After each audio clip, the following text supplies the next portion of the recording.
أعوذ بالله من الشيطان الرجيم. بسم الله الرحمن الرحيم.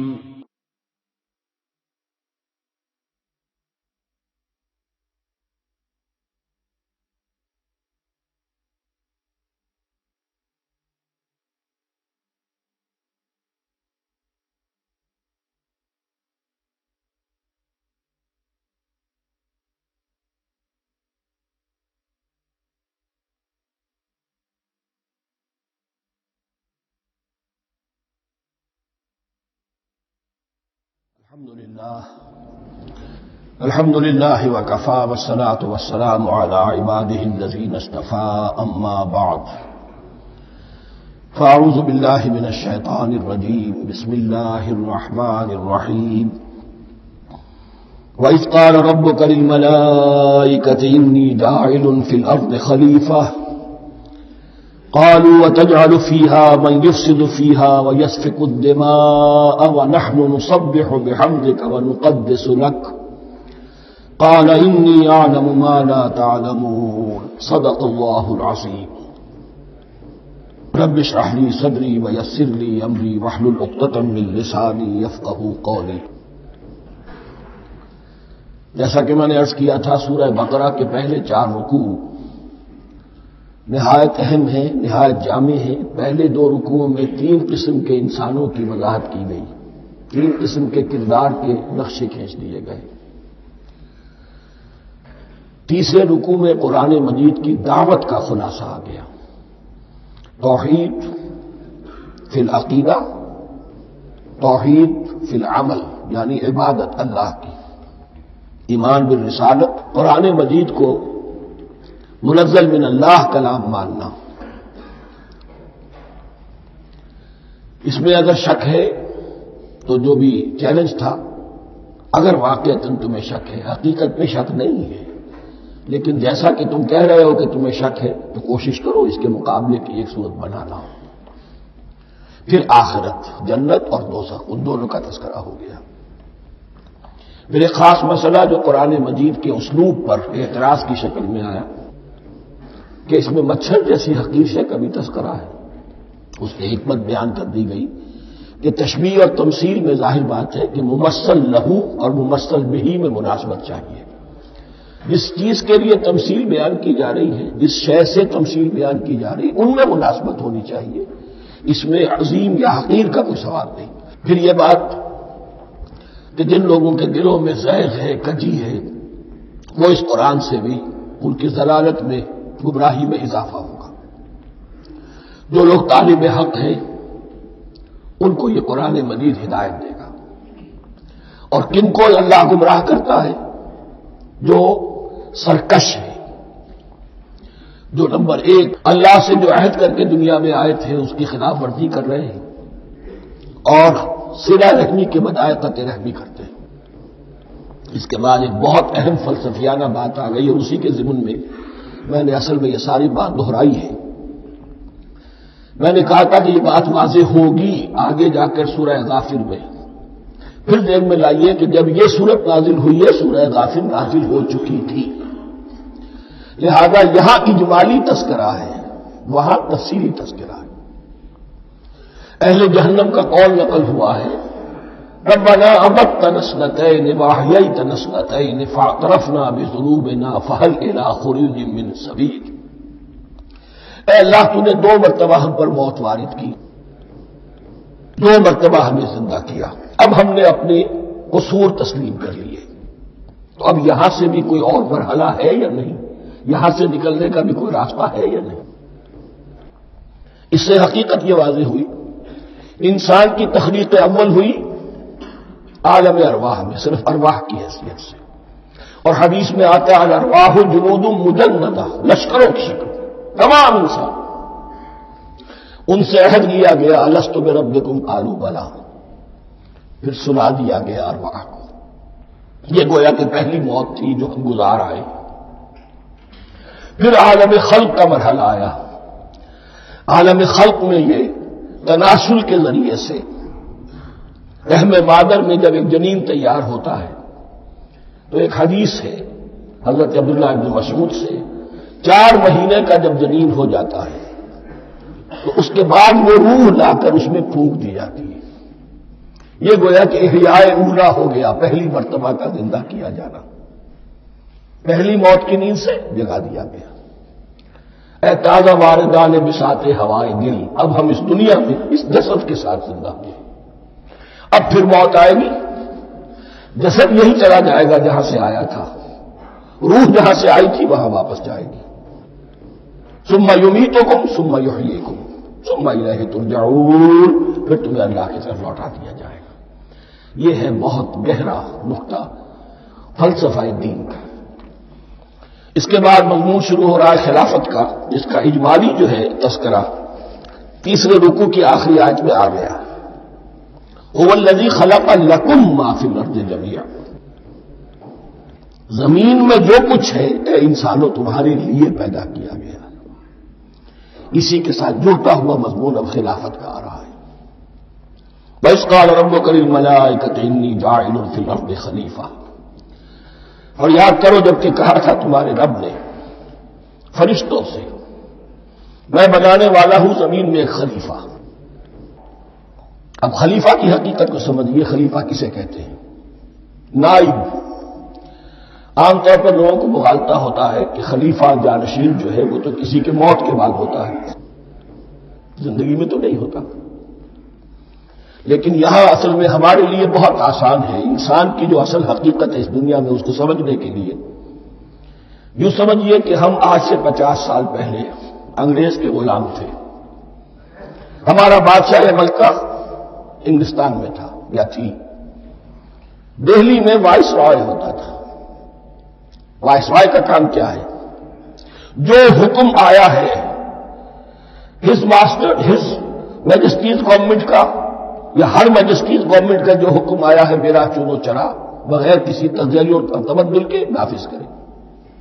ہاں جہاں کوئی حکم وہاں سے نہیں ہے تو یہاں کے حالات میں بہترین اپنی رائے قائم کرے، غور و فکر کرے یہاں کی مصلحتیں کیا ہے.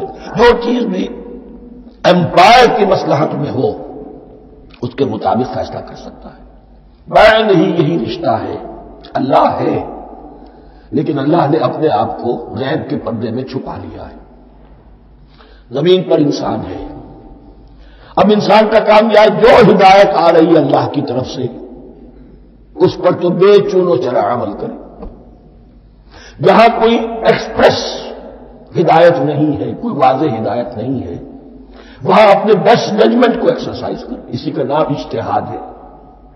غور و فکر کرے، سوچے، اور جو بات روح دین کے زیادہ سے زیادہ مطابقت رکھنے والی ہو اس کو اختیار کرے. یہی رشتہ ہے در حقیقت رشتہ خلافت، یہ جو اللہ اور انسان کے مابین ہے. اب یہ جو دی گئی ہے یہ حیثیت تمام انسانوں کو دی گئی ہے. پوٹینشلی ہر انسان اللہ کا خلیفہ ہے. لیکن جو اللہ کا باغی ہو جائے، جو خود حاکمیت کا مدعی ہو گیا، گویا کہ وہ باغی ہے. اب اگر شاہجہاں بادشاہ تھا، اس کا کوئی ولی عہد تھا، اور ولی عہد جو ہے صبر نہیں کر سکتا، اپنے باپ کی زندگی ہی میں بغاوت کر دیتا ہے، حکومت حاصل کرنا چاہتا ہے، تو اب وہ کیا ہے؟ واجب القتل ہے. جو لوگ بھی حاکمیت کے مدعی ہو گئے، ویسے تو حقیقت واجب القتل ہے لیکن دنیا میں مہلت دی ہے اللہ نے. یہ دارالامتحان ہے، فوراً قتل نہیں کرتا، فوراً ختم نہیں کرتا. وَلَوْلَا كَلِمَةٌ سَبَقَتْ مِن رَّبِّكَ إِلَىٰ أَجَلٍ مُّسَمًّى لَقُضِيَ بَيْنَهُمْ. اگر یہ پہلے بات طے ہو چکی ہوتی، ایک وقت معین تک کے لیے انہیں مہلت اللہ نے نہ دی ہوتی تو اللہ فیصلہ چکا دیتا. لیکن مہلت دی ہے. لیکن کم سے کم اتنی سزا ملتی ہے کہ اب وہ خلافت کے حق سے محروم کر دیے گئے. گویا کہ اب خلافت دنیا میں ہوگی خلافت المسلمین. صرف وہی شخص کہ جو اللہ کو مانے اپنا حاکم مطلق، وہ خلافت کا اہل ہے. تو یہ چند باتیں خلافت کی اصل حقیقت کے ضمن میں یہیں پر سمجھ لیجیے. وَإِذْ قَالَ رَبُّكَ لِلْمَلَائِكَةِ إِنِّي جَاعِلٌ فِي الْأَرْضِ خَلِيفَةً قَالُوا أَتَجْعَلُ فِيهَا مَن يُفْسِدُ فِيهَا وَيَسْفِكُ الدِّمَاءَ وَنَحْنُ نُسَبِّحُ بِحَمْدِكَ وَنُقَدِّسُ لَكَ. اور یاد کرو جب کہ تمہارے رب نے کہا تھا فرشتوں سے کہ میں زمین میں خلیفہ بنانے والا ہوں، تو انہوں نے کہا کہ کیا تو بنائے گا اس میں جو فساد مچائے گا اس میں اور خوریزی کرے گا؟ وَنَحْنُ نُسَبِّحُ بِحَمْدِكَ وَنُقَدِّسُ لَكَ، ہم آپ کی تسبیح اور تحمید اور آپ کی تقدیس میں لگے ہوئے ہیں۔ قَالَ إِنِّي أَعْلَمُ مَا لَا تَعْلَمُونَ، فرمایا میں جانتا ہوں جو تم نہیں جانتے۔ اب یہاں سوال پیدا ہوتا ہے کہ فرشتوں کو یہ گمان کیسے ہوا، یہ خیال کیسے ہوا؟ دو رائے ہیں اس میں۔ ایک تو یہ کہ انسان کی تخلیق سے پہلے اس دنیا میں جنات تھے، اور انہیں بھی کچھ اللہ نے تھوڑا سا اختیار دیا تھا، اور انہوں نے یہاں فساد مچایا۔ انہیں پر قیاس کرتے ہوئے فرشتوں نے سمجھا کہ انسان بھی پھر زمین میں فساد مچائے گا، خوریزی کرے گا۔ ایک دوسری اصولی بات یہ کہی گئی ہے کہ خلافت کا لفظ جب استعمال ہوا تو اس کے معنی ہے کہ کوئی نہ کوئی اختیار بھی ملے گا۔ جنات کے بارے میں خلافت کا لفظ کہیں نہیں آیا، انسان کے بارے میں آ رہا ہے۔ خلیفہ بالکل بے اختیار نہیں ہوتا، جیسا کہ میں نے عرض کیا، جہاں واضح حکم ہے تو اس کی تو تنفیذ، جہاں نہیں ہے وہاں اپنی رائے سے جتنا بھی بہتر سے بہتر سوچ سکتا ہو انسان رائے قائم کرے۔ یہ اختیار جو ہے، ظاہر بات ہے جہاں اختیار ہوگا صحیح استعمال ہونے کا بھی امکان ہے، غلط استعمال ہونے کا بھی امکان ہے۔ اختیار تو بلکہ یہ کہ آپ کا پولیٹیکل سائنس کا تو ایکسیم یہ ہے، authority turns to corrupt and absolute authority corrupts absolutely۔ جو ٹینڈنسی کرپشن کی ہوتی ہے اختیار کے اندر، اس بنا پر انہوں نے قیاس کیا کہ اس میں فساد ہوگا، خوریزی ہوگی۔ اللہ تعالیٰ نے فرمایا اپنی حکمتوں سے میں خود واقف ہوں، میں کیوں بنا رہا ہوں یہ میں جانتا ہوں، تم نہیں جانتے۔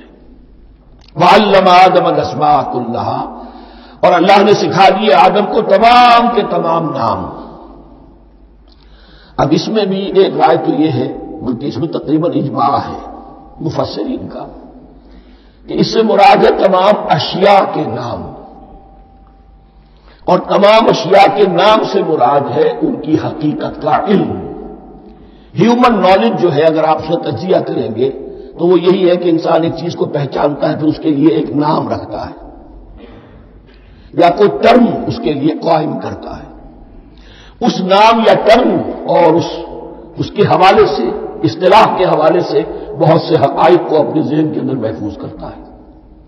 تو گویا کہ ان علمہ آدم الاسماء کلھا، تمام نام سکھا دیے، کل مادی کائنات کے اندر جو کچھ وجود میں آنے والا تھا ان سب کی حقیقت سے پوٹینشلی حضرت آدم کو آگاہ کر دیا۔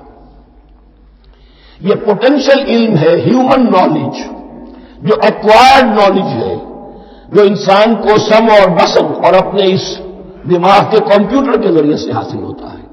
ایک ہے ریویلڈ نالج جو اللہ وحی کے ذریعے سے بھیجتا ہے، ایک ہے ایکوائرڈ نالج، انسان خود علم حاصل کرتا ہے۔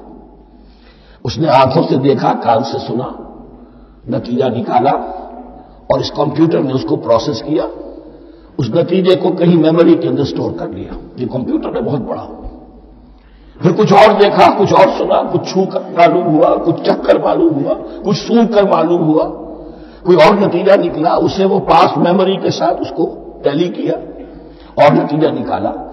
اس طرح رفتہ رفتہ ان السمع والبصر والفؤاد کل اولئک کان عنہ مسئولا، یہ ایکوائرڈ نالج تین چیزوں سے انسان کو حاصل ہو رہا ہے، سماعت، بصارت اور یہ عقل، جو فائدہ اخذ کرتی ہے، جو اس کو پروسیس کرتی ہے، اس تمام جو سینس ڈیٹا اس کو مہیا ہوتا ہے سینس آرگن کے ذریعے سے۔ یہ علم ہے جو پوٹینشلی حضرت آدم کو دے دیا گیا، اس کی ایکسفولیشن ہو رہی ہے، اب درجہ بدرجہ وہ علم پھیل رہا ہے، بڑھ رہا ہے، اور بڑھتے بڑھتے کہاں تک پہنچے گا ہم کچھ نہیں کہہ سکتے، کہاں سے کہاں پہنچ گیا انسان۔ اس نصف صدی کے اندر علم انسانی میں جو ایکسپلوژن ہوا ہے، میں اور آپ اس کا تصور تک نہیں کر سکتے۔ اکثر بڑے بڑے جو سائنسدان ہیں انہیں تصور نہیں ہے، اس لیے کہ ایک شخص اپنی لائن فزکس کے بارے میں جانتا ہے کیا کچھ ہو گیا، یا فزکس کی بھی کسی شاخ کے بارے میں جانتا ہے، باقی دوسری جو لائن ہے اسے کچھ پتہ نہیں۔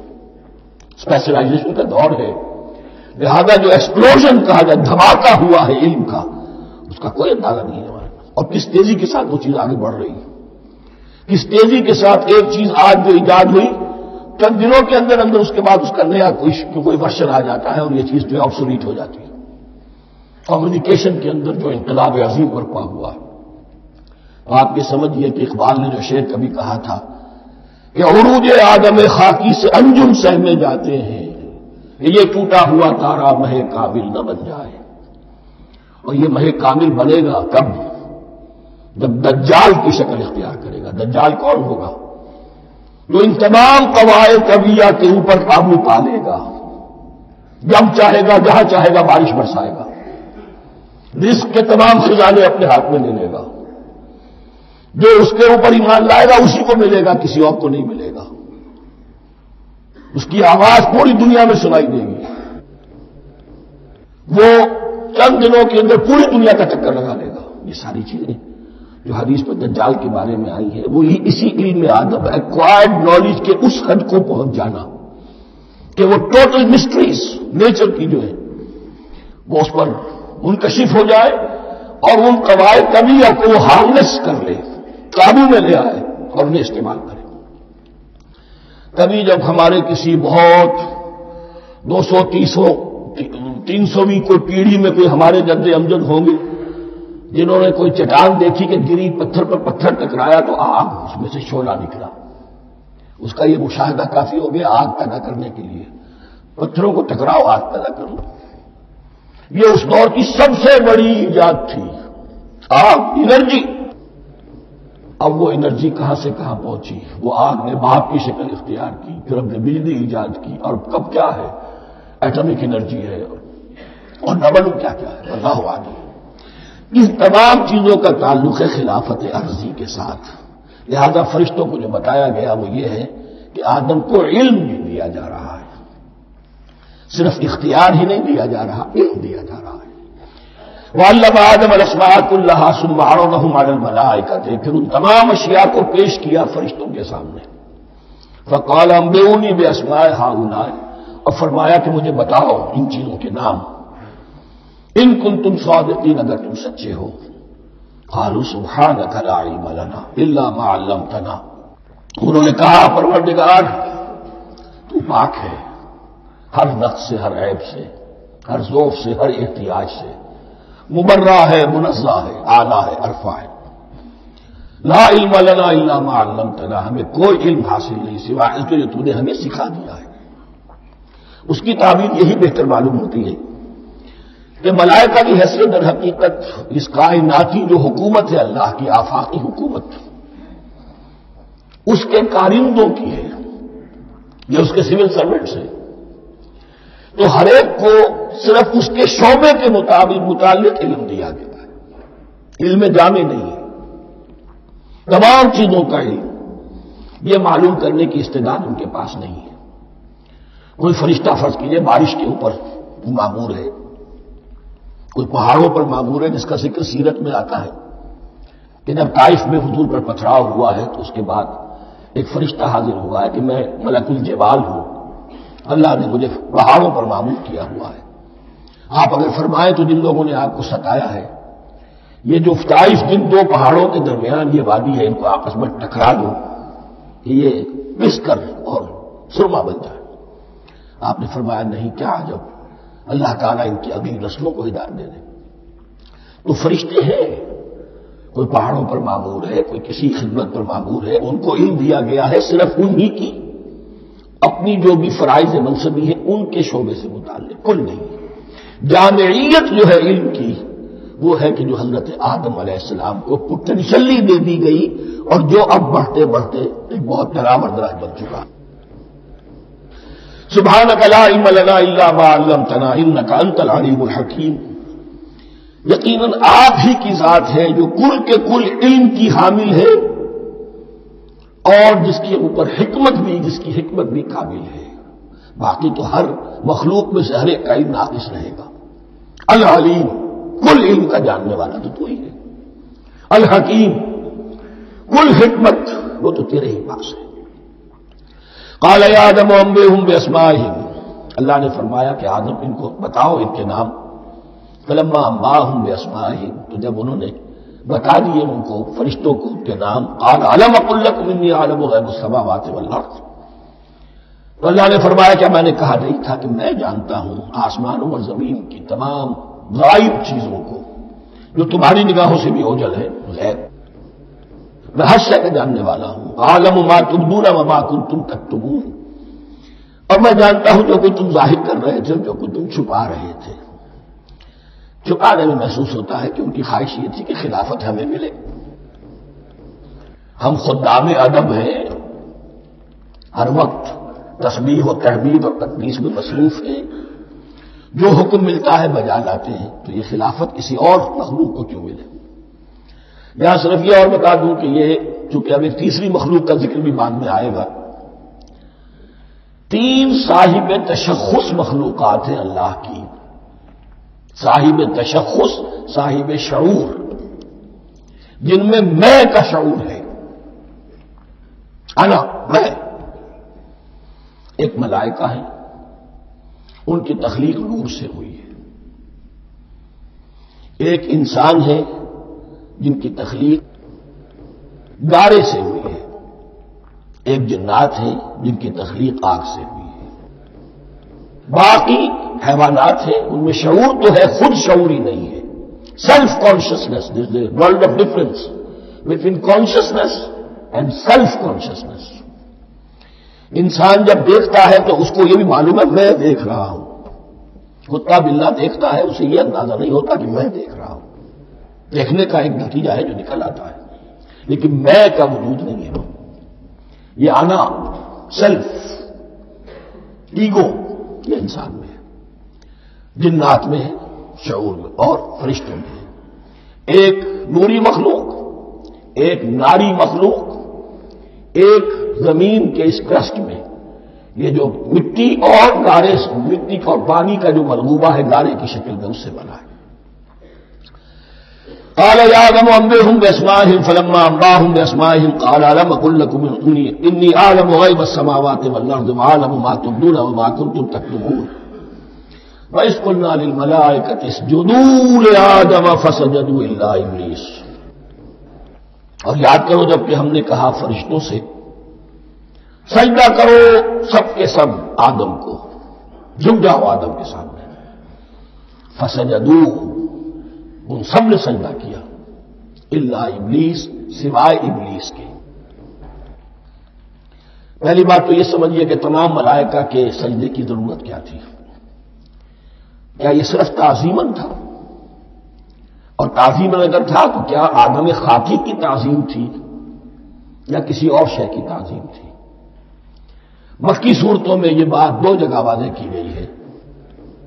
فَإِذَا سَوَّيْتُهُ وَنَفَخْتُ فِيهِ مِن رُوحِي فَقَعُوا لَهُ سَاجِدِينَ. جب میں اس آدم کی تخلیق مکمل کر لوں اور اس میں اپنی روح میں سے پھونک دوں تب گر پڑنا اس کے سامنے سجدے میں. تعظیم اگر ہے تو آدم خاکی کی نہیں ہے، اس کے اندر جو ڈیوائن ایلیمنٹ ہے، جو ڈیوائن سپارک ہے، جو روح ربانی ہے، میری روح، اس کی ہے. اور نمبر 2، اس کی حکمت کیا ہے، علت کیا ہے، غرض و غائب کیا ہے؟ جیسا کہ میں نے عرض کیا، اس کائنات کی اس حکومت کے کارندے تو وہ ہیں. خلیفہ بنایا جا رہا انسان کو، جب تک یہ ساری سول سروس اس کے تابع نہ ہو خلافت کیسے کرے گا؟ دیکھیے میں جانا چاہتا ہوں، چوری کرنے کے لیے جانا چاہتا ہوں. راستے میں کتنے فیکٹرز ہوں گے، کتنے فزیکل فینومینا ہوں گے. میں چلنا چاہتا ہوں، میں زمین کو دھکیلتا ہوں، زمین مجھے دھکیلتی ہے. زمین مجھے نہ دھکیلے تو میں کیسے چلوں گا؟ یہ پوری کائنات جو ہے، یہ جب ہم کوئی ارادہ کرتے ہیں اور کوئی فیل کرتے ہیں تو اس فیل کے پورے ہونے میں، اس کے ظہور میں نہ معلوم کون کون سے ایلیمنٹس ہیں، کون کون سی فورسز آف دی نیچر ہیں جو ہمارے ساتھ موافقت کرتی ہے تو ہم وہ کام کر سکتے ہیں. اور ان سب پر فرشتے مامور ہیں، ہر ایک کی اپنی ڈومین ہے. اگر وہ تابع نہ ہو تو خلافت کی کوئی معنی نہیں. خلافت دی گئی ہے، یہ ادھر جانا چاہتا ہے جانے دو، یہ نماز کے لیے مسجد میں جانا چاہتا ہے جانے دو، یہ چوری کے لیے نکلا ہے نکلنے دو. اس لیے کہ اس کو جو اختیار دیا گیا ہے، اس کے اختیار کے استعمال میں یہ تمام جو قوتیں ہیں وہ اس کے ساتھ موافقت کرتی ہیں جب اس کا کوئی ارادہ وہ اچھا ہو یا برا وہ پایہ تکمیل کو پہنچ سکتا ہے. یہ گویا کہ سبارڈینیشن اس کے لیے سمبل کہ تمام فرشتوں کو جھکا دیا گیا. البتہ اس آیت میں ایک مغالطہ پیدا ہوتا ہے الا ابلیس، سوائے ابلیس کے. مغالطہ یہ پیدا ہوتا ہے کہ شاید وہ بھی فرشتہ تھا، اس لیے کہ حکم تو فرشتوں کو دیا گیا تھا.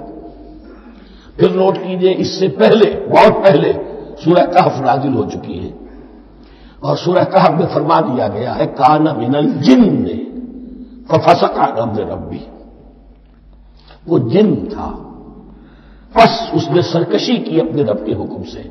فرشتے کی شان یہ نہیں ہے، وہ اللہ کے کسی حکم کی سرتابی نہیں کرتا. لا یعصون اللہ ما امرہم ویفعلون ما یؤمرون، وہ اللہ کے کسی حکم کی نافرمانی نہیں کرتے اور جو حکم ملتا ہے بجا لاتے. یہ جنات کے اندر اختیار تھا جیسے اختیار انسانوں کو دیا گیا ہے. جنات میں نیک بھی ہے بد بھی ہے، اعلیٰ بھی ہے ادنا بھی ہے جیسے انسانوں میں. لیکن یہ عزازیل جو جن تھا علم اور عبادت دونوں کے اعتبار سے بہت بلند ہو گیا تھا اور یہ فرشتوں کا یوں سمجھیے کہ ہم نشین فرشتوں کے ساتھ اس طور سے شامل جیسے بہت سے انسان بھی اگر اپنی بندگی میں زہد میں عبادت میں نیکی میں ترقی کرے تو ان کا ملائے اعلیٰ کے ساتھ عالم ارواح کے ساتھ عالم ملائکہ کے ساتھ ایک رابطہ قائم ہوتا ہے. اسی طریقے سے وہ جو عزازیل تھا جن ہونے کے باوجود اپنی نیکی عبادت پارسائی اور اپنے علم میں فرشتوں سے بہت آگے تھا، اس لیے معلم الملکوت کی شکل اختیار کر چکا تھا. اس کو اپنی ذوق تھا. یہ بات جیسا کہ میں نے عرض کیا 7 مرتبہ قرآن میں یہ بات آئی ہے قصہ ابلیس و آدم کہ فرشتوں کو حکم ہوا کہ سجدہ کرو، سب جھک گئے، ابلیس نے سجدے سے انکار کر دیا 7 مرتبہ. یہ 7ویں مرتبہ ہے جو ہم پڑھ رہے ہیں. مصحف میں پہلی مرتبہ آ رہا ہے، ترتیب نزول میں 7ویں مرتبہ آ رہا ہے. یہ آدم و ابلیس کا قصہ اس سے آگے سورہ اعراف میں آئے گا، پھر سورہ ہجر میں آئے گا، سورہ بنی اسرائیل میں آئے گا، سورہ کہف میں آئے گا، سورہ طٰہٰ میں آئے گا، سورہ صاد میں آئے گا. 6 مرتبہ مکی قرآن میں، 1 مرتبہ یہاں. تو یہاں اشارہ نہیں کیا اس لیے مغالطہ ہو سکتا ہے. لیکن یہ کہ سورہ کہف میں آپ کو بتا چکا ہوں کان من الجن ففسق عن امر ربی، اس نے اپنے رب کے حکم سے سرتابی. ابلیس اس کا صفاتی نام ہے اب، اس لیے کہ اب لسیبلسو کے معنی ہوتے ہیں مایوس ہو جانا. یہ اللہ کی رحمت سے بالکل مایوس ہے اور مایوس جو ہو جائے وہ شیطان ہو جاتا ہے. اب میرا تو چھٹکارا نہیں ہے، جتنوں کو برباد کر سکوں کروں. میری تو آتما خراب ہو چکی ہے، جتنوں کو اپنے ساتھ ہم تو ڈوبے ہیں سرم تم کو بھی لے ڈوبیں گے. اب وہ شیطان اس معنی میں کہ انسان کی عداوت اس کی گھٹی میں پڑ گئی. اس نے اللہ سے پھر اجازت ملی کہ مجھے مہلت دے دے یوم یبعثون، قیامت تک کے دن کے لیے، تو میں ثابت کر دوں گا کہ یہ آدم اس رتبے کا حقدار نہ تھا، مستحق نہ تھا جو اسے دیا گیا. انا خیر منہ، میں اس سے بہتر ہوں. خلقتنی من نار وخلقتہ من طین، تو نے مجھے آگ سے بنایا اسے گارے سے بنایا. لیکن یہ تکبر ہے در حقیقت کہ جس نے اسے راغ درگاہ حق کر دیا. وَإِذْ قُلْنَا لِلْمَلَائِكَةِ اسْجُدُوا لِآدَمَ فَسَجَدُوا إِلَّا إِبْلِيسَ أَبَىٰ وَاسْتَكْبَرَ، ابا اس نے انکار کیا، واستكبر اور تکبر کیا، استکبار کیا.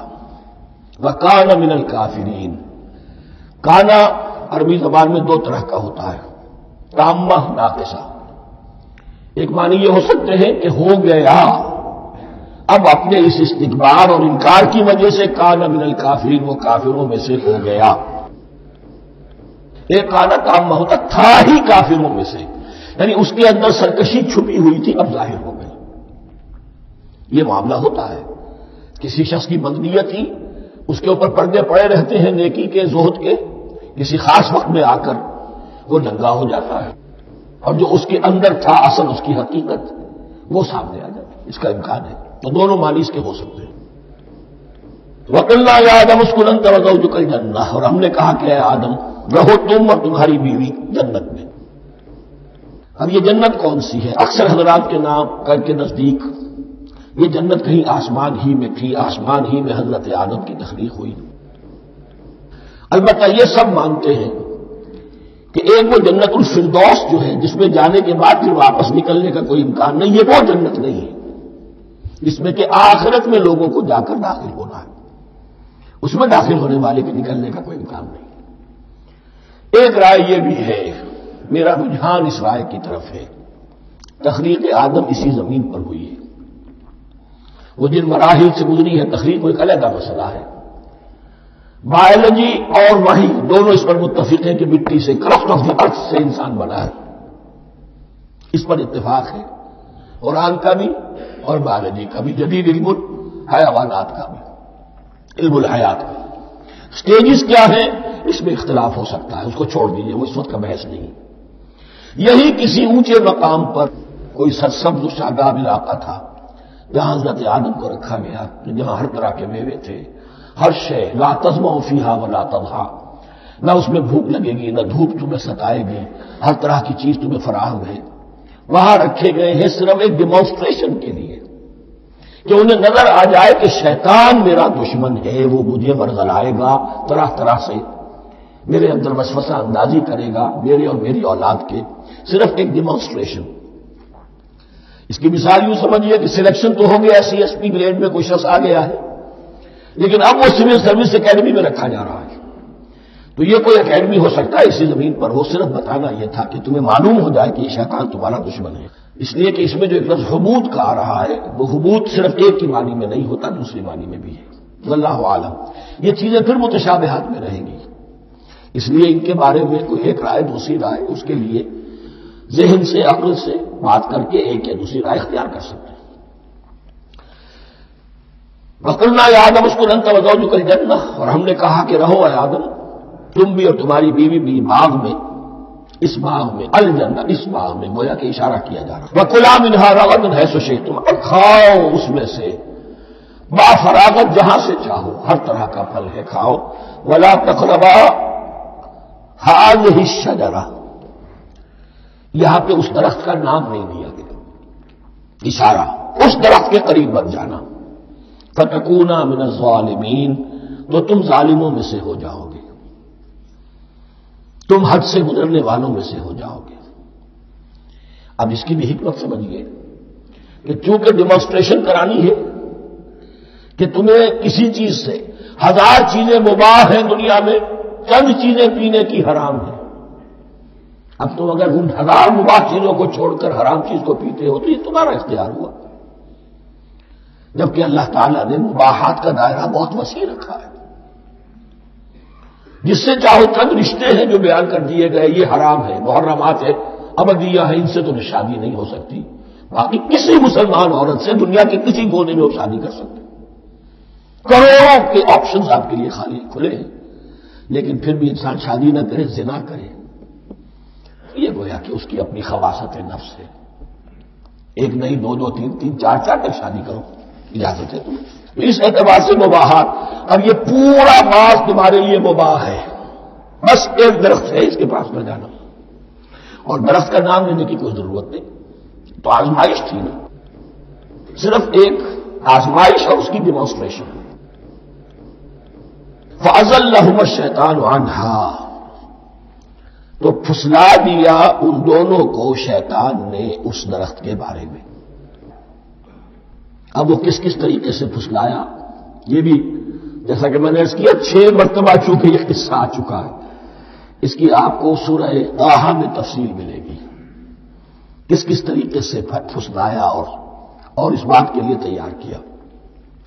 فَأَخْرَجَهُمَا مِمَّا كَانَا فِيهِ، تو نکلوا لیا ان دونوں کو اس کیفیت میں سے جس میں کہ وہ تھے، وہ کیفیت کہ نہ کوئی مشقت ہے، نہ کوئی محنت ہے، اور انسان کو ہر طرح کا اچھے سے اچھا پھل مل رہا ہے، تمام ضروریات فراہم ہیں، خاص کوئی حلۂ جنت ہے جس کا کہ لباس بھی عطا کیا گیا ہے، لیکن ان کیفیات سے اب نکال کر، اب جسے آپ کہیں گے بیٹر فیکٹس آف لائف، اچھا اب جاؤ یہ ڈیمانسٹریشن کرنی تھی، ہو گئی۔ شیطان تمہارا دشمن ہے، تمہارا اور تمہاری نسل کا، شیطان لعین، اور وہ تمہیں پھسلائے گا جیسے آج پھسلایا ہے۔ تم آگاہ رہنا اس کی شرارتوں سے۔ ان الشیطان لکم عدو فاتخذوہ عدوا، یہ شیطان تمہارا دشمن ہے، اسے اپنا دشمن ہی سمجھو۔ لیکن یہ ہے کہ اگر کچھ لوگ اسے دوست بنا لیں، اس کے ایجنٹ بن جائیں، اس کے کارندے بن جائیں، یہ ان کا چوائس ہے جس کی سزا انہیں ملے گی۔ فَأَخْرَجَهُمَا مِمَّا كَانَا فِيهِ وَقُلْنَا اهْبِطُوا بَعْضُكُمْ لِبَعْضٍ عَدُوٌّ، اور ہم نے کہا اترو، تم سب ایک دوسرے کے دشمن ہو گئے۔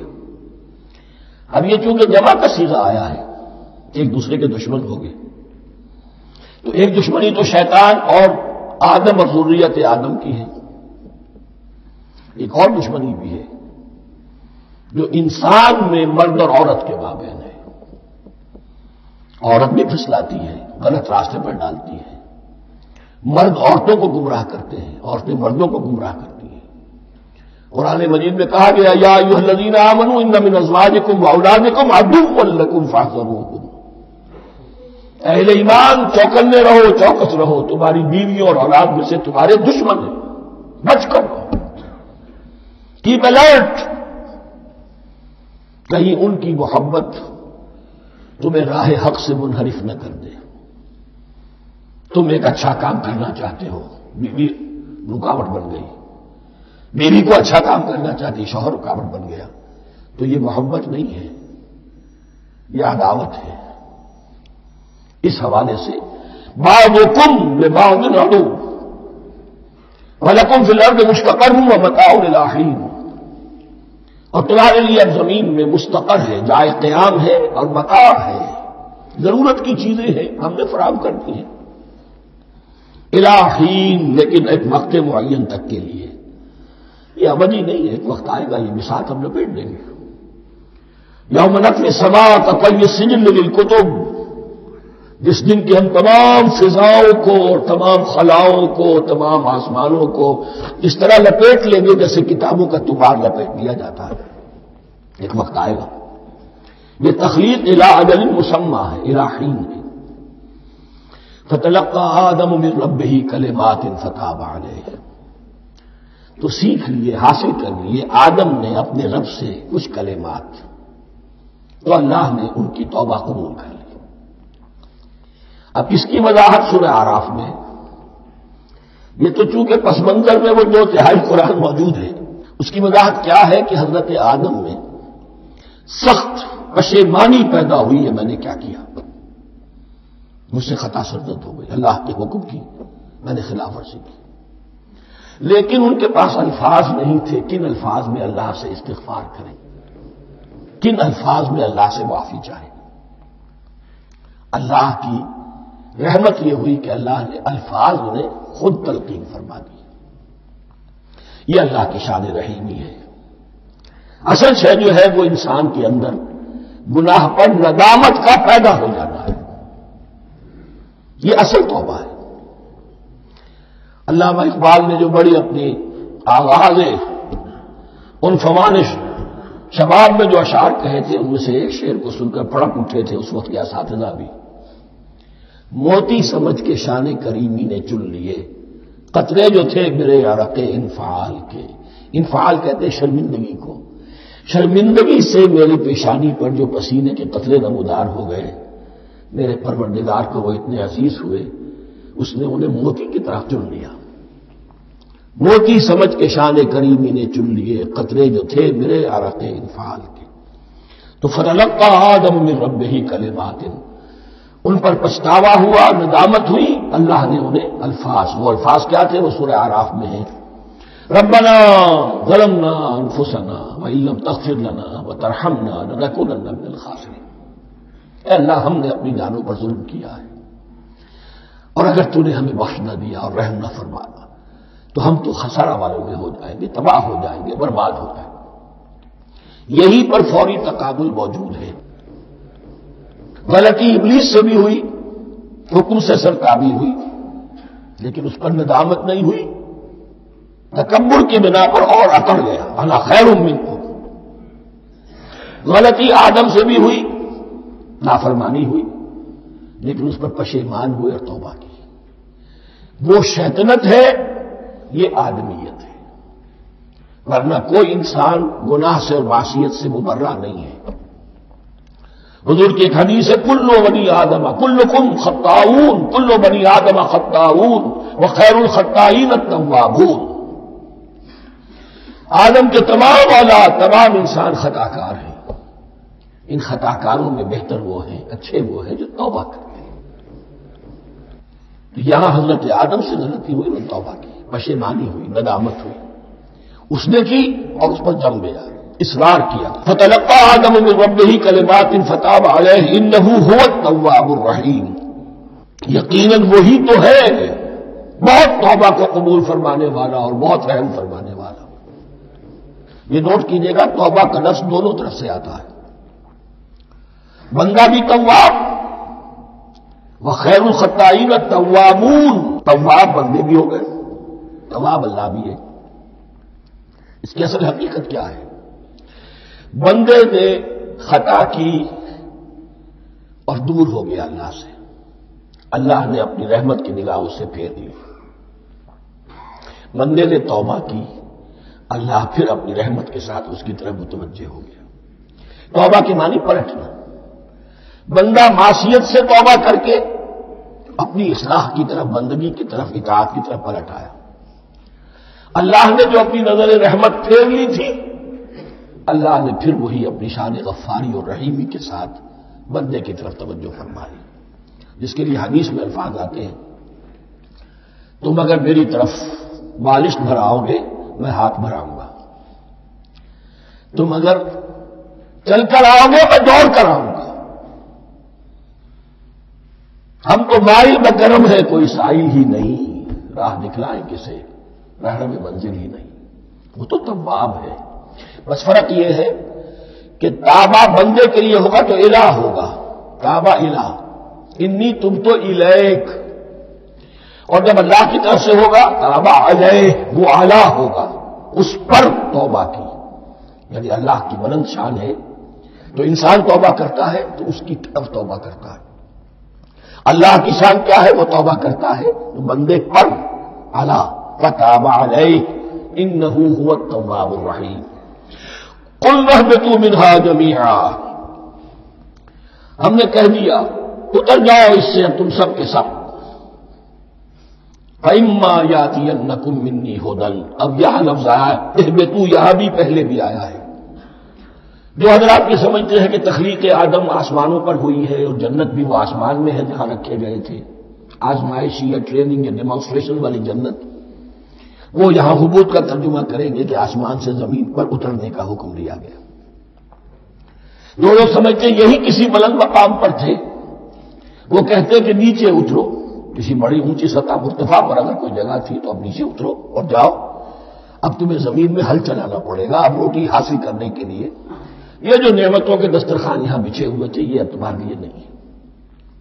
اس کے لیے اس معنی میں اس لفظ کا استعمال جو ہے وہ آ جائے گا آگے چل کر اسی سورہ بقرہ کے اندر، کہ اس معنی میں بھی سورہ بقرہ کے 7ویں رکوع میں یہ لفظ استعمال ہوا ہے. تو امکان اس کا بھی ہے. بس اس سے آگے ادھر یا ادھر کی زیادہ بحث کرنے کا یہ موقع دورہ ترجمہ قرآن میں نہیں ہے. اللہ بتو منہا جمیعا فإما یاتینکم منی ھدی فمن تبع ھدای فلا خوف علیہم ولا ھم یحزنون. تو جب بھی آئے گی تمہارے پاس میری جانب سے کوئی ہدایت، تو جو کوئی میری ہدایت کی پیروی کرے گا اس کے لیے نہ خوف ہوگا اور نہ وہ حزن سے دوچار ہوگے. یہ ہے علم انسانی کا دوسرا ریویلڈ نالج. اس چوتھے رکوع کی جو حسن ہے اسے دیکھیے. شروع میں ایکوائرڈ نالج کا ذکر ہے جو پوٹینشلی حضرت آدم کی ذات میں رکھ دیا گیا اور جو انسان نے پھر اپنی محنت سے ان السمع والبصر والفؤاد اس کے ذریعے سے آگے بڑھایا. یہ علم ہے چل رہا ہے. آج مغربی اقوام ہم سے بہت آگے ہیں. کبھی ایک زمانے میں مسلمان آگے نکل گئے تھے، لیکن ظاہر بات ہے کہ اس دنیا میں عروج تو انہی کو ہوگا جو ان چیزوں میں سب سے زیادہ اس کی آگہی حاصل ہوگی. البتہ ایک علم وہ ہے جو آسمان سے نازل ہوتا ہے، یہ گیون ہے، ریویل نالج ہے، یہ وحی ہے۔ وَإِمَّا يَأْتِيَنَّكُم مِّنِّي هُدًى، تمہارے مقام خلافت کا تقاضا یہ ہے جو احکام ہمارے آئے، جو ہدایات ہم بھیجیں، ان کو تو پوری طریقے سے اس کی پیروی کرو۔ فمن تبع ہدایا، تو جو کوئی بھی میری ہدایت کی پیروی کرے گا، فلا خوف علیہم ولا هم يحزنون، والذین کفروا، اور جو ناشکری کریں گے، کفر کریں گے، انکار کریں گے، وکذبوا بآیاتنا، اور ہماری آیات کو جھٹلائیں گے، وَأُولَٰئِكَ أَصْحَابُ النَّارِ هُمْ فِيهَا خَالِدُونَ، تو وہ جہنمی ہوں گے، آگ والے ہوں گے، اس میں ہمیشہ ہمیشہ رہیں گے۔ یہ ہے گویا کہ چارٹر، اس نوع انسانی کو جو ابدی چارٹر اللہ نے دیا ہے، جبکہ زمین کا چارج دے دیا گیا خلیفہ کی حیثیت سے۔ یہاں یہ 4 رکوع جو ہے سورہ بقرہ کے، جو میں نے عرض کیا تھا، قرآن کی دعوت، قرآن کا بنیادی فلسفہ، اس پر یہ جام ہے، اور یہ مکی صورتوں کے مضامین کا خلاصہ۔ اب یہاں سے شروع ہو رہا ہے 5ویں رکوع سے، مسلسل 10 رکوع، مسلسل خطاب ہے بنی اسرائیل سے۔ البتہ ان میں ایک تقسیم ہے، پہلے رکوع میں دعوت ہے۔ دعوت جب ہوتی ہے تو آمادہ کرنا، تشویق، ترغیب، دل جوئی، نرمی، یہ دعوت کے اجزاء لا ينفک ہے، اس کے بغیر دعوت مؤثر نہیں ہوتی۔ لہذا ان 7 آیات میں یہ یوں سمجھیے کہ ان 10 رکوعوں کے لیے یہ بمنزلہ فاتحہ ہے، جیسے سورہ فاتحہ 7 آیتوں کی، ایسے ہی اس دعوت سابقہ امت مسلمہ کو دعوت دی جا رہی ہے، تو کس طرح دی جا رہی ہے؟ یہ کون تھے؟ یہ بھی مسلمان ہی تو تھے نا، کافر تو ہو گئے حضور کا انکار کر کے، ورنہ وہ موسیٰ کے ماننے والے، شریعت ان کے پاس، بڑے بڑے علماء ان میں، علم کا چرچا ان میں، سب کچھ تھا، ان کو دعوت دی جا رہی ہے۔ لیکن میں اس لیے آپ کو چاہتا ہوں، اس کو توجہ دلا رہا ہوں، آج اگر مسلمانوں میں جو غافل ہو گئے، اپنی حقیقت کو بھول گئے، اپنے فرض منصبی سے غافل ہو گئے، دنیا کی اور قوموں کی طرح کی قوم بن کر رہ گئے، اگر کوئی ایک داعی گروہ کھڑا ہو، کوئی جماعت، کوئی فرد، اور اس سے جماعت بنے، تو ظاہر بات ہے سب سے پہلے اسے اسی امت کو دعوت دینی ہوگی، اس لیے کہ دنیا تو اسلام کو پہچانے گی اس امت کے حوالے سے۔ فزیشین ہیل بائی سیلف، پہلے یہ تو ٹھیک ہو، یہ کہیں پر صحیح اسلام کا نمونہ پیش کرے تو دنیا کو دعوت دے سکو گے، آؤ دیکھو یہ ہے اسلام۔ اس لیے ان کو جو دعوت دینے کا اسلوب ہونا چاہیے وہ عکس ہوگا اس اسلوب کا جو ان 7 آیات میں ہمارے سامنے آ رہا ہے۔ یا بنی اسرائیل اذکروا نعمتی التی انعمت علیکم، اے بنی اسرائیل، اسرائیل کو سمجھ لیجئے، یہ مرکب لفظ ہے، اسم اسی سے اسیر بنا ہے، اسیر جو کسی کا قیدی ہوتا ہے، ایل عبرانی میں اللہ کے لیے ہے، اور اسرائیل کا ترجمہ ہے عبداللہ، اللہ کا غلام، اللہ کے ساتھ بندھا ہوا، اس کی اطاعت کے قلاتے کے اندر۔ یہ اسرائیل یہ لقب ہے حضرت یعقوب علیہ السلام کا، ان کے 12 بیٹے تھے، 12 بیٹوں سے جو نسل چلی وہ بنی اسرائیل ہے، انہی میں حضرت موسیٰ کی بعثت ہوئی اور تورات انہیں دی گئی، پھر یہ ایک بہت بڑی امت بنے۔ ان پر 4 ادوار آ چکے تھے قرآن مجید کے نزول کے وقت، 2 مرتبہ اللہ کی رحمت کی بارشیں ہوئی، انہیں عروج نصیب ہوا، 2 مرتبہ ان کو دنیا پرستی، شہوت پرستی، اللہ کے احکام کو پس و پش ڈال دینے کی سزا میں عذاب کے کوڑے ان پر برسے۔ اس کا ذکر آئے گا سورہ بنی اسرائیل کے پہلے رکوع میں۔ اس وقت جبکہ قرآن نازل ہو رہا ہے، اس وقت وہ اپنے اس زوال کے دور میں تھے۔ حال یہ تھا کہ حضور صلی اللہ علیہ وسلم کی بعثت سے پہلے ہی 2nd ٹیمپل بھی شہید کیا جا چکا تھا، گرایا جا چکا تھا۔ حضرت سلیمان نے جو بنایا تھا ہیکل سلیمانی، جس کو یہ 1st ٹیمپل کہتے ہیں، اسے نیبوکدنیزر نے گرا دیا تھا حضرت مسیح سے بھی کئی 100 سال پہلے۔ لیکن اس کے بعد پھر یہ رومنز نے سن 70 عیسوی میں حضور کی ولادت سے 500 برس پہلے ان کا یہ یروشلم تباہ و برباد ہوا، اس میں لوگوں کو قتل کیا گیا، قتل عام ہوا، اور سیکنڈ ٹیمپل جو ہے وہ بھی گرا دیا گیا، جو اب تک گرا پڑا ہوا ہے۔ صرف ایک ویلنگ وال ہے جس کے پاس جا کر یہودی جو ہے ماتم کر لیتے ہیں، روتے ہیں، اور اب وہ بنانے پر تلے ہوئے ہیں اپنا تھرڈ ٹیمپل، اس کے نقشے بن چکے ہیں، بلو پرنٹ بن چکے ہیں۔ لیکن بہرحال جس وقت قرآن نازل ہو رہا تھا یہ بہت ہی پستی میں تھے۔ اس کے بارے میں فرمایا، اے بنی اسرائیل ذرا یاد کرو میرے اس انعام کو جو تم پر ہوا۔ وہ انعام کیا ہے؟ میں نے تمہیں اپنی کتاب دی، نبوت سے سرفراز فرمایا، اپنی شریعت تمہیں عطا فرمائی، تمہیں تمہارے اندر داؤد اور سلیمان جیسے بادشاہ اٹھائے جو بادشاہ بھی تھے، نبی بھی تھے۔ وَأَوْفُوا بِعَهْدِي، اور میرے وعدے کو پورا کرو تاکہ میں بھی اپنے وعدے کو پورا کروں۔ یہ وعدہ ہے جو کتاب استثناء جو ہے اولڈ ٹیسٹمنٹ کی، ڈیوٹرانومی، اس کے 18ویں باب کی آیت نمبر 18 اور 19 میں ہے۔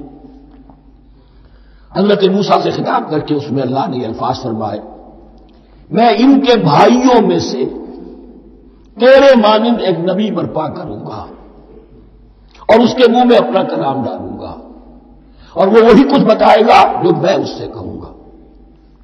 یہ گویا کہ حضرت موسیٰ علیہ السلام کی امت کو بتایا جا رہا تھا کہ نبی آخر الزماں آئیں گے اور تمہیں انہیں قبول کرنا ہے۔ قرآن مجید میں اس کا بڑا تفصیلی ذکر سورہ اعراف میں آئے گا انشاءاللہ۔ لیکن یہاں فرمایا اوفوا بعہدی اوفِ بعہدکم، تم میرا عہد پیرا پورا کرو، میرے اس نبی کو تسلیم کرو، اس پر ایمان لاؤ، اس پر صدا پر لبیک کہو، تو میں تمہیں میرے انعام و اکرام اور بڑھتے چلے جائیں گے۔ وَإِيَّايَ فَارْهَبُونْ، اور صرف مجھ سے ڈرو۔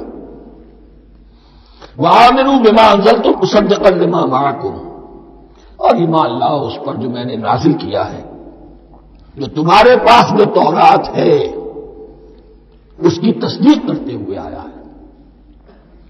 اس کے دو معنی ہے، ایک تو قرآن تصدیق کرتا ہے تورات کی اور انجیل کی، فیہا ھدی ونور، فیہ ھدی ونور، اور دوسرے یہ کہ قرآن اور محمد صلی اللہ علیہ وسلم ان پیشین گوئیوں کے مصداق بن کر آئے ہیں جو تورات میں تھی، ورنہ وہ پیشین گوئیاں جھوٹی ثابت ہوتی۔ ان کے مصداق کون ہے؟ قرآن اور محمد صلی اللہ علیہ وسلم۔ یہ دونوں معنی اس کے ہیں۔ وَآمِنُوا بِمَا أَنزَلْتُ مُصَدِّقًا لِمَا مَعَكُمْ وَلَا تَكُونُوا أَوَّلَ كَافِرٍ بِهِ، اور دیکھو تم ہی سب سے پہلے ان کا کفر کرنے والے نہ بن جاؤ۔ تمہیں تو سب کچھ معلوم تھا، تم تو منتظر تھے، تم تو آخری نبی کے انتظار میں تھے اور ان کے حوالے سے دعائیں کیا کرتے تھے کہ اللہ اس نبی آخری زمان کے واسطے سے ہماری مدد فرما اور کافروں کے مقابلے میں ہمیں فتح عطا فرما۔ یہ آئے گا آگے چل کر اسی سورۃ بقرہ کے اندر۔ لیکن اب تم ہی سب سے بڑھ کر کافر ہو گئے، تم ہی سب سے بڑھ کر دشمن ہو گئے۔ وَلَا تَكُونُوا أَوَّلَ كَافِرٍ بِهِ وَلَا تَشْتَرُوا بِآيَاتِي ثَمَنًا قَلِيلًا، اور دیکھو میری ان آیات کے عوض حقیر سی قیمت قبول نہ کرو۔ یہ آیات الہیہ ہیں، ان کو رد کر رہے ہو، اس لیے ہماری مسندیں، ہماری حیثیت، ہماری چودراہٹیں، کہیں ان پر کوئی آنچ نہ آ جائے۔ حقیر سی چیزیں، یہ صرف اس دنیا کا سامان ہے، اس کے سوا کچھ نہیں۔ وَلَا تَشْتَرُوا بِآيَاتِي ثَمَنًا قَلِيلًا وَإِيَّايَ فَاتَّقُونِ، اور صرف مجھ سے تقوی اختیار کرو، میرا تقوی اختیار کرو۔ وَلَا تَلْبِسُوا الْحَقَّ بِالْبَاطِلِ وَتَكْتُمُوا الْحَقَّ وَأَنْتُمْ تَعْلَمُونَ، اور نہ گڈمڈ کرو حق کے ساتھ باطل کو، اور مت چھپاؤ حق کو، ذرا حالے کہ تم جانتے ہو۔ یہ بات اچھی طرح نوٹ کرنی ہے، جانتے بوجھتے کرنا، ایک ہے مغالطے میں کرنا، وہ ضلالت ہے، گمراہی ہے۔ ایک جان بوجھ کر کرنا، حق کو پہچان کر اسے رد کرنا، یہ پھر اللہ تعالیٰ کے غضب کو دعوت دینا ہے، wrath of اللہ، اس کی غضب کو دعوت دینا ہے کہ حق کو پہچان کر اس کی نفی کی جائے۔ وَأَنْتُمْ تَعْلَمُونَ، علماء یہود قرآن مجید میں آگے چل کر آئے گا، ایسے پہچانتے تھے محمد کو اور قرآن کو جیسے اپنے بیٹوں کو، یعرفونہ کما یعرفون ابناہم، ایسے پہچانتے جیسے اپنے بیٹوں۔ وَأَقِیمُوا الصَّلَاةَ وَآتُوا الزَّکَاۃَ، دیکھو نماز قائم کرو، زکات ادا کرو، وَارْکَعُوا مَعَ الرَّاکعِینَ، اور جھکنے والوں کے ساتھ جھکو۔ یہ اول تو رکوع کو انہوں نے اپنے ہاں سے خارج کر دیا تھا، ثانیاً باجماعت نماز ان کے ہاں ختم ہو گئی تھی۔ وَارْکَعُوا مَعَ الرَّاکعِینَ، جماعت باجماعت نماز کی طرف اشارہ ہے۔ أَتَأْمُرُونَ النَّاسَ بِالْبِرِّ وَتَنْسَوْنَ أَنفُسَكُمْ، کیا تم لوگوں کو نیکی کا حکم دیتے ہو، تقویٰ کی، پارسائی کی تعلیم دیتے ہو؟ میں کہہ رہا ہوں نا کہ اصل میں مخاطب کون ہے؟ علماء یہود۔ اس آیت سے ثابت ہو گیا عالم ہمارا بھی جب بھی کھڑا ہوگا اونچے سے اونچا بات کہے گا، اعلیٰ سے اعلیٰ بات کہے گا۔ اکثر و بیشتر کا حال یہ ہے کہ ان کا اپنا کردار دیکھیے تو کوئی مناسبت ہی نہیں اس سے کہ جو وہ بات کہہ رہا ہے، جو لوگوں کو دعوت دے رہا ہے اس پر خود عمل نہیں۔ تو یہی در حقیقت علماء یہود کا کردار بن چکا تھا۔ أَتَأْمُرُونَ النَّاسَ بِالْبِرِّ وَتَنْسَوْنَ أَنفُسَكُمْ، کیا تم لوگوں کو نیکی کا حکم دیتے ہو اور خود اپنے آپ کو بھول جاتے ہو؟ وَأَنْتُمْ تَتْلُونَ الْكِتَابَ، اور یہ سب کچھ تم کر رہے ہو اس حال میں کہ کتاب پڑھتے بھی ہو، تورات پڑھتے ہو، صاحب تورات ہو۔ ہمارے بھی بہت سے علماء کا علماء سو جنہیں ہم کہتے ہیں حال یہ ہو چکا ہے، خود بدلتے نہیں قرآن کو بدل دیتے ہیں، ہوئے کس درجہ فقیہان حکم بے توفیق۔ جو صورتحال ہے صرف قرآن کا متن بچا ہوا ہے، اس کے مفہوم میں، اس کی تفسیر میں، اس کے ترجمے میں تو تحریفیں موجود ہیں، بڑی بڑی تحریفیں موجود ہیں، متن بچا ہوا ہے، وہ اس لیے کہ اللہ تعالیٰ نے اس کی حفاظت کا ذمہ لیا ہے۔ وَاسْتَعِینُوا بِالصَّبْرِ وَالصَّلَاةِ، اور مدد حاصل کرو دو چیزوں سے، صبر اور نماز۔ یہ صبر کا لفظ یہاں پر بہت قیمتی ہے، بہت بامانی ہے۔ علماء سو کیوں وجود میں آتے ہیں؟ جب وہ دنیا کے کتے بن جائیں گے تو وہ دین کو بدنام کرنے والے ہوں گے۔ بظاہر دینی مناسب ہیں لیکن اصل میں ان کے پردے میں دنیا داری کی جا رہی ہے، صبر نہیں، بس صبر کے ساتھ اور نماز کے ساتھ، اس لیے کہ آپ صحیح راستے پر آئیں گے۔ اگر کوئی عالم دین لوگوں پر تنقید کرے گا، لولا ینہاہم الربانیون والاحبار، کیوں نہیں روکتے ان کے علماء اور ان کے اولیاء اور صوفیاء ان کو حرام کھانے سے اور جھوٹ بولنے سے؟ اگر کوئی شخص روکے گا اس کو پھر نذرانے تو نہیں ملیں گی، اس کی خدمتیں تو نہیں ہوں گی۔ اگر تو دنیا میں صبر اختیار کرنا ہے تب تو آپ حق بات کہہ سکتے ہیں، اور اگر دنیاوی ایمبیشنز ہیں تو پھر آپ کو کہیں نہ کہیں کمپرومائز کرنا پڑے گا۔ وَاسْتَعِینُوا بِالصَّبْرِ وَالصَّلَاةِ، صبر اور نماز۔ وَإِنَّهَا لَكَبِیرَةٌ، اور یقیناً یہ بہت بھاری شے ہے، بہت بھاری شے ہے۔ عام طور پر خیال یہ ہے کہ انہا کی ضمیر صرف صلاۃ کی طرف جاتی ہے، نماز بہت بھاری ہے۔ ایک رائے یہ ہے کہ نہیں، یہ پورے طرز عمل کی طرف جا رہی ہے، یہ طرز عمل کہ خود صبر کرو، اس دنیا میں صبر کرو، دنیا اور دنیا کے متعلقات میں کم سے کم پر قائم ہو جاؤ اور حق کا بول بالا کرنے کے لیے میدان میں آ جاؤ، یہ طرز عمل۔ اور اس میں پھر نماز، الصلاۃ عماد الدین۔ وَإِنَّهَا لَكَبِیرَةٌ إِلَّا عَلَى الْخَاشِعِینَ، یہ یقیناً بہت بھاری چیز ہے، یہ روش، یہ رویہ بھی بہت بھاری اور نماز بھی بہت بھاری ہے، سوائے ان خشوع رکھنے والوں کے، ڈرنے والوں کے، جن کے دل جھک گئے ہیں اللہ کے سامنے۔ الذین یظنون انہم ملاقو ربہم، جنہیں یہ یقین ہے کہ انہیں اپنے رب سے ملاقات کرنی ہے، جیسا کہ میں نے شروع میں توجہ دلائی تھی، وبالآخرۃ ہم یوقنون، یہ ایمان بالآخرت ہے جو انسان کو سیدھا رکھتا ہے عمل کے میدان میں۔ الذین یظنون انہم ملاقو ربہم وانہم الیہ راجعون، اور جنہیں یہ یقین ہے کہ بالآخر اسی کی طرف ہمیں لوٹنا ہے۔ بارک اللہ لی ولکم فی القرآن العظیم ونفعنی وإیاکم بالآیات والذکر۔